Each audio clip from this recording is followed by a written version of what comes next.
मैं म्यांमार में हूं और हमारे साथ एक बेहद ही खास मेहमान है, मुरली चक्रवर्ती हैं। एग्रीकॉर्प के एमडी हैं, म्यांमार के बिजनेस को यहां संभालते हैं। सर, सबसे पहला सवाल मैं पल्सेस को लेकर और खास करके पिजन पी यानी तुअर अरहर को लेकर बातचीत करूंगा। क्या लग रहा है सर, इस बार प्रोडक्शन किस तरह का है म्यांमार में पिजन पी का, तूर का? देखिए, इस बार पिजन पीस का प्रोडक्शन म्यांमार में जो लास्ट ईयर था उससे थोड़ा कम होगा, लेकिन प्रोडक्शन इज स्टिल गुड यहाँ पे। ओवरऑल एवरेज हिसाब से we expect at least something close to 300,000 tons. Okay. But still figures are not confirmed because the new crop is just arriving. So crop seems to be little bit less than the last year. Okay sir, एक सवाल और आपसे मैं पूछूंगा कि क्या लग रहा है, अगर क्रॉप अगर थोड़े कम रहते हैं तो क्या प्राइसेस आपको लग रहा है कि यहाँ से ज्यादा ऊपर की तरफ जा सकते हैं या बहुत ज्यादा संभावनाएं नहीं है? नहीं, मेरे को नहीं लगता बहुत ज्यादा ऊपर नहीं जाएगा। एट द सेम टाइम ज्यादा नीचे आने की भी उम्मीद नहीं है, क्योंकि you know there is demand. India के भी ओवरऑल कुछ अगर शॉर्टफॉल है तो that can also have some impact. But going forward मेरे को लगता है इस साल market should be stable, range bound होगा। सबड्यूड रहने वाला? हाँ, सबड्यूड नहीं, रेंज बाउंड होगा, ज्यादा नीचे नहीं। रेंज क्या 5% का, 10% का, ये भी तो एक सवाल है। देखिए, वो थोड़ा सा सीजनल है, थोड़ा उसके हिसाब से थोड़ा मूवमेंट होगा, लेकिन एक रैलिंग जो हम देखे थे 2024 में वैसा तो नहीं होगा। ओके।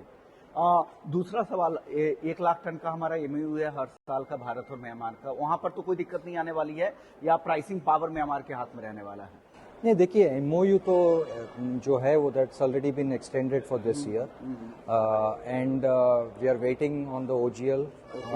सो वो तो generally we get to know a little bit later, maybe somewhere in March we'll get to know.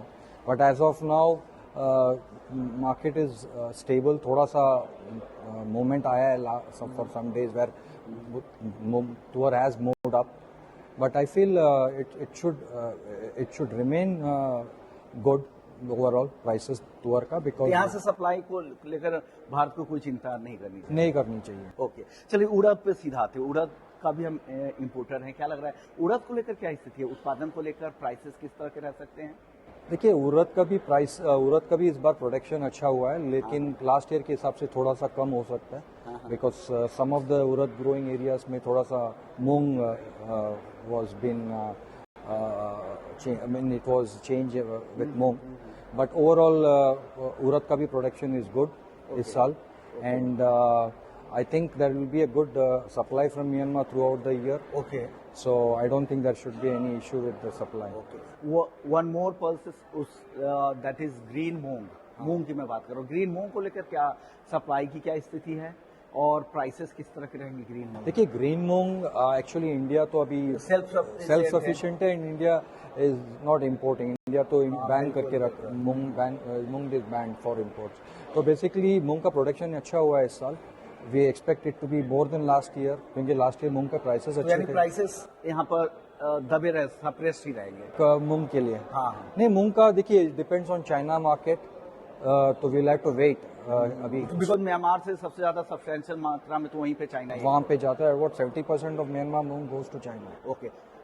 चने को लेकर क्या है सर? मैं देसी चिकपीस की बात कर रहा हूं। देसी चिकपीस अभी फरवरी में उसका जो न्यू क्रॉप, फरवरी मार्च में न्यू क्रॉप आना चाहिए। बट एक चीज आप देखे होंगे लास्ट फ्यू इयर्स में कि जो चना है इतना एक्सपोर्ट नहीं होता, क्योंकि local consumption itself is quite high. तो थोड़ा एक्सपोर्ट्स होता है to different markets, but that is relatively a smaller volume. Okay. और सर, अब आखिरी सवाल होगा लेंटिल को लेकर क्या उम्मीदें बन रही है? देखिए, लेंटिल म्यांमार में प्रोडक्शन तो होता है, बट ना के बराबर है, बहुत कम है, थोड़ा सा प्रोडक्शन होता है। ग्लोबल आउटलुक कैसा दिख रहा है लेंटिल का? I think global outlook lentils, as you know, it's one of the most common item, तो इसका